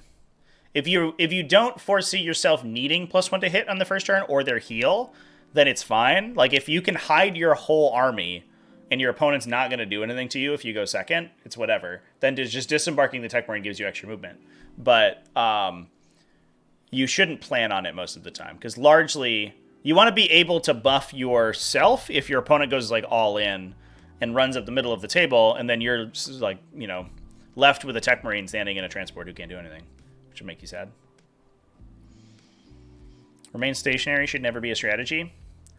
Yeah. I don't disagree. I mean, that's part of the, like, there's a little bit of, like, an interesting conceptual argument, because it's so difficult to, like, reliably remain stationary that having it unlock a bunch of effects is kind of cool, because it doesn't happen that often. So having it be super powerful in the times it does happen is, like, kind of sweet. But all it ends up doing in that detachment is giving you buffs to your indirect fire, which is, like, whatever. But that's the same thing with Astra Militarum, where they're like, oh, you get lethal hits remain stationary. That's pretty cool, right? And everyone's like, yeah, I guess so. But it's only ever going to affect basilisks and manticores and Medusa carriage batteries, because everything else is moving. We have to go do actions. GW, we have to get points. I need my points. But if you have, if you have some sort of effect that allows you to apply a lesser or a more difficult or costly way to trigger those abilities, I think is like just fun, good, just good design. It's like the Gladius Task Force Wombo combo, where you can turn things, like, you get huge benefits if you're in a doctrine, but you can switch your doctrine for a CP. So you can jump through these hoops to get whatever doctrine you need to get all your buffs off, but it's very costly to do so. And I think that's just solid. Assault weapons unlocking advanced in action. Yeah, I'll never understand that. I think it was a mechanical oversight. Mike Brandt did state before the edition came out that it was, like, that is the play, like, that's how it works. But I don't know if when they wrote those rules, they had entirely thought it through. I think that might have been unintended, and then the OP team, like, passed it off as being intended. A little bit weird. Like, why does it advance? I don't... Like, conceptually, I think things should be able to advance in action in some circumstances. And tying it to assault weapons is fine, I guess. But why doesn't it also unlock for advance and charge? Like, if I'm an advance and shoot guy, like, a Termagant can advance and do an action, but a Hormagant can't, because a Hormagant doesn't have a gun. You're like, all right. But the Hormagant's faster and can advance and charge. Why can't I advance and do actions with that guy? Super weird.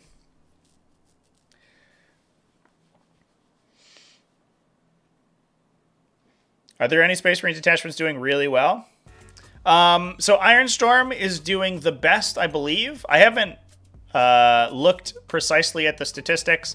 I think the rest of the faction is kind of struggling right now. But I think, like I said at the top of the video, I think that there's some...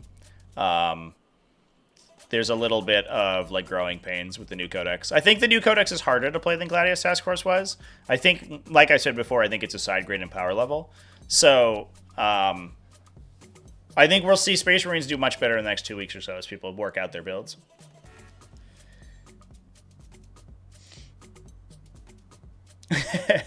Yeah. The Devastator Doctrine is the best, because it doesn't give you assault weapons. It allows you to be selected to shoot after advancing. It just gives you the assault, like, rule, like the rules text of assault, but not assault on your weapons. So units without ranged weapons can do it. It's, like, so weird. Hilarious. Oh, man. Really want actions back? Yeah. Yeah, it was weird that they, like, pulled the mechanic out of the core rules and then just wrote it back in like, a more complicated way. And I wish they would just add it back. Like, come on. Like, the rules are not quite, but almost identical between every single action in the deck, in the Leviathan deck. So, like, just put it back in the core rules. And then, like... I don't know, work around it. It's very strange. All right, chat. Well, this has been a good talk about Space Marines. We had a lot of diversity this week in terms of final placements. If you watched my video yesterday, I talked about all the undefeated lists, and it was pretty dominated by I think the top 3 in the game right now are pretty clearly Eldar, Chaos Space Marines, and Orcs. From there, it's kind of a Wild West. Like, there's a lot of different Space Marine lists doing well because in a variety of sub-factions they're doing pretty well. So Space Marines, as a super faction, had 4 wins over the course of the weekend, so tied with Orcs, but broken down between every single one of them was a different sub-faction. And as we saw today, Space Wolves are doing okay, Blood Angels are doing well, Dark Angels are doing well, Black Templars are doing well, like Ultramarines are doing well, Salamanders are doing well. You can basically play like most of the Space Marine chapters right now and have a pretty good time, which is crazy. The only stuff that we don't really see right now are like Grey Knights and Drukhari. And those guys need some help. But other than that, almost everyone is represented. Like maybe Astra Militarum, but they still put up results sometimes. It's pretty cool. So, yeah, if you want, we did more of a targeted review today. So if you want a more holistic view, go watch my video from Monday. And otherwise, I think we're going to go ahead and wrap things up there. Can we look to see if there's a Dark Eldar? I mean, I can just do a list search, I guess, real quick before we close things off.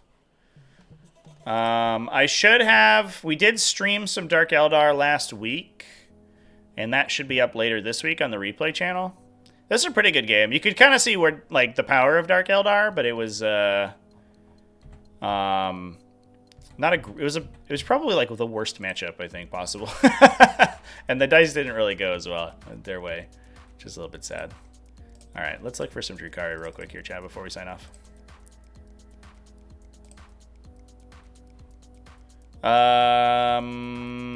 Let's see. So there's a 3-1-1 from the Alba GT. Flip back over, and then there's, I think, an undefeated. There's an undefeated RTT game. Yeah. Oh, that's a 1250 though. I don't care about that. So 3-1-1 here. Running an Archon, Lilith Hasprax, and Aurelian Rakarth. You see this guy a lot of times because he has a respawn. So after he dies on a 2+, he gets back up. So he's basically almost guaranteed to hold an objective for a shooting phase, essentially. An Archon with Art of Pain, so he generates more pain tokens. Weird part about all of the Archon's abilities, and this is the real issue with Drukhari right now, is that they're like wildly anti-synergistic. Drukhari were one of those like, at 4 p.m. on a Friday armies where they were just like, I don't know, fucking transfer everything over, like put everything in a spreadsheet, do all the changes where every melee weapon gets -1 AP, and like -1 strength for some reason, and then like print it or whatever. And so all the Archon's abilities trigger when he's on the battlefield because that's the templating. Except that the entire faction is about being in transports. So you have to have just like your idiot T3 infantry like dude on the just like standing in the back of the deployment zone, like, oh hi guys, I'm here. Don't forget about me. It's so weird and lame. Lilith Asprax is an absolute Chad though. She's amazing. 3 units of Cavalite Warriors, 1 big unit of Rax for Aurelian Rakarth to hang out with. 3 Venoms, so we can split the Cavalite Warriors in half. 2 Chronos for respawning or regenerating pain tokens. A Mandrake unit, 3 Ravagers, 3 Scourges with Dark Lances, and a Void Raven Bomber. Yeah, this is pretty classic Dark Angels, I think, or Dark Angels. That's what I get for talking about Space Marines for the last 2 hours. Drukhari, Dark Eldar. This is a pretty classic Dark Eldar build. With the Void Raven Bomber as a very good sort of anti-medium infantry piece. We have tons and tons of Dark Lance shooting for... Oh, this one's all Shredders. So we have an infantry sweeper unit. We have 2 big Dark Lance bricks, a bunch of Dark Lances on the Ravagers, some utility from the Mandrakes because they can hop up and down. Lots of pain token generation from the Chronos, and you can take the midboard with Venoms because they can take the Cavalite Warriors with... They will usually take the heavy weapon equipped Cavalite Warriors. So you take a Dark Lance, Shredder, and Blaster inside the unit, inside the transport, and then they can zip around. They're hard to deal with because the Cavalite Warriors can jump out and back in to the transport every turn. So it's hard to pin down the Cavalite Warriors, and then once you kill them, in order to clear an objective, you have to kill the Venom and the unit. So it's kind of difficult to engage with. They're not actually that hard to kill, so once you get to grips with them, they'll die. But they'll probably get their value before they go down. What's interesting is that we're taking Lilith with no witches. So she's probably just like chilling in a Venom somewhere and is gonna like jump up and blow up a objective. But she can turn on her once per game anti-infantry and just clear an objective by herself. She'll like kill 5 Space Marines basically, no problem. Or it's not once per game anti-infantry, it's once per game like +4 attacks or whatever. But her leader ability is +1 strength and AP, I believe. So witches attached to her like supercharge her damage output. But she by herself is worth 85 points. Plus she unlocks, because she's a whatever the name of the special, a succubus. She unlocks the like triumvirate stratagem, so you can generate a ton of pain tokens if you have all 3 of these on the table, and then you also generate a bunch of pain tokens because you get 1 for each of the different sub-factions represented in the real space raid. So you'll get +3 to start with, plus the starting amount that you get, and then you can pay a CP to get 3 more, I believe, as long as they're on the table. So you get a million pain tokens, infinite pain tokens. Everybody's rerolling everything forever, which is pretty sweet. There you go, chat. There's some Drukhari talk.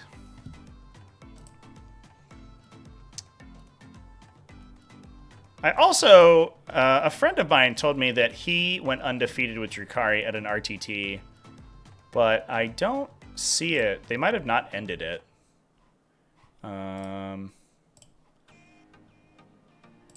just see if I can run it up. RTT play is so interesting. Anything goes in an RTT. It's so fun. You can just run into the weirdest shit.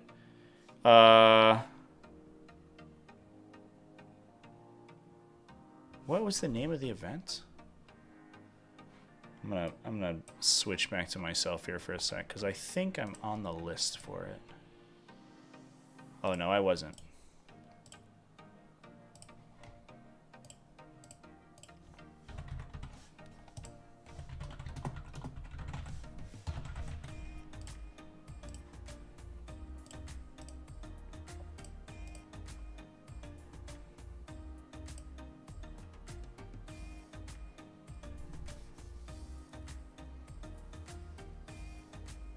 Oh, no, not quite. It was 2-1. Just kidding. I was lied to. All right, chat. Good stuff. Kind of confused that AdMech has such a high win rate. What doesn't kill 5 Space Marines? Let me tell you. In this new edition of every melee weapon being AP1, like most things don't kill 5 Space Marines. Like, you would be surprised. You're like, oh, 5 Space Marines, whatever. Yeah, the math is like 90% of the game kills 3 of them and leaves the other 2 alive, and they out OC you, and you're just like, fuck, all right, you got me. Yeah, like most of the game doesn't kill 5 Space Marines. Space Marines are unironically kind of hard to kill right now, just because the fact that the melee, like offensive melee attacks are so bad. Surprised they jumped so high up. Yeah, I wonder if like they were being dragged down, because they're not a bad faction. They're just like sort of straightforward, and I think there were a lot of people who are like playing like random garbage. The AdMech always seems to have a pretty strong contingent of people who just play whatever they want, which, I mean, more power to them. But it usually kind of shadows the full power of the faction, which we've seen happen a lot for other factions in the past, and also Adeptus Mechanicus. Astra Militarum always happens to. People are like, I'm going to play 3 Bane Blades. Like half the Astra Militarum community is like all in on random like meme builds, and the actual like hardcore builds for a long time, like occasionally, are very, very powerful, and people don't really see them. And melee, I mean, even ranged, right? There are not like too many profiles that one-shot 5 Space Marines at range. It's not hard. It's easier to kill them at range for sure, but like in terms of a single attacking unit, probably not going to kill all 5. Like a Redemptor is like kind of like the bottom, like the base level, I think, of a unit that one-shots 5 Space Marines. And then like anything smaller than that probably doesn't quite do it. You never said you went 3-0? Well, maybe I misunderstood. But thanks for coming and hanging out in the chat, Drew. I appreciate you. Can we look up some AdMac? Yeah, there were some high placement AdMac that I noticed. Maybe at SoCal.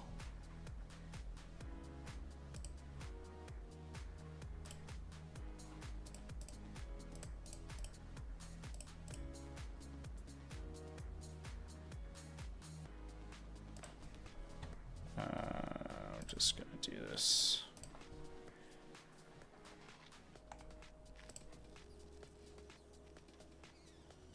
Yeah, we have a 5-1 here from Matthew Gayer. With double Dominus, 1 Manipulus. Excoriating Emanation on the Dominus for the extra text and devastating, or the anti-monster. A Master Annihilator and a oh no, sorry, this is the stealth. What am I talking about? And then Omnisterilizer is the anti. 4 Vanguard in 4 Dune Riders, plus 3 individual Ballistari, 18 Cataphront Breachers, 5 Corpuscari Electro Priests. But these are Corpuscari. These are the Zap Guns, Jazz Hands, guys. That's interesting. They're just like a pretty solid Tesla attack, right?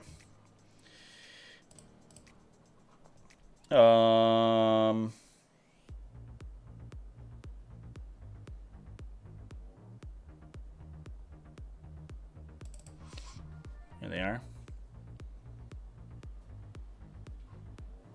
Yeah, they're just 3 shots, sustain 2. So kind of a 15 shot sustain 2 on 3s. They can get heavy and assault, or assault, I guess. If they're on heavy, it's like kind of a lot of damage, actually. Sustain 2 they probably just get 15 shots, 15 hits. If you can get them heavy, they get like 18 hits on average, which is pretty good. For 55 points, that unit actually kind of like spits out a lot of saving throws in somebody. Also, they straight up look like Psychers from Dark Tide.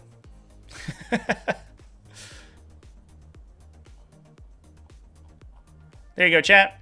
I think we've talked about Matthew's lists before, because I think we've talked about the quad. The quad Scorpius Dune Rider technology is definitely one that we've discussed. Because you can put somebody's Skitarii Vanguard in it, they can advance the Dune Riders and then disembark the Vanguard. They can steal all your objectives away by making your OC shitty. Because they just reduce OC by 1. They don't have it like a lot of other stuff does. So they can turn OC 1 to OC 0 and then just automatically steal the objective away from your unit if they're within 3. So they get a couple dudes to sit in the back and give the Cataphront Breachers rerolls. You also probably you strategic reserve one of the Cataphront Breachers most likely, and then one of the Dune Riders can zip out and you can jump the Vanguard out next to them to give them rerolls wherever they show up. And then yeah, you just have like a ton of front line. It's very aggressive.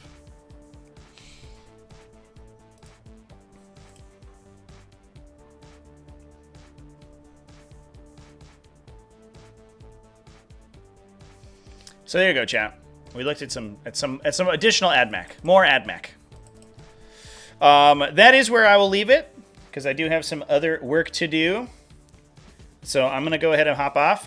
If in 3 hours I will be live over on the Purple channel. We're gonna be doing Thousand Suns versus Adeptus Mechanicus. Please come hang out with me over there.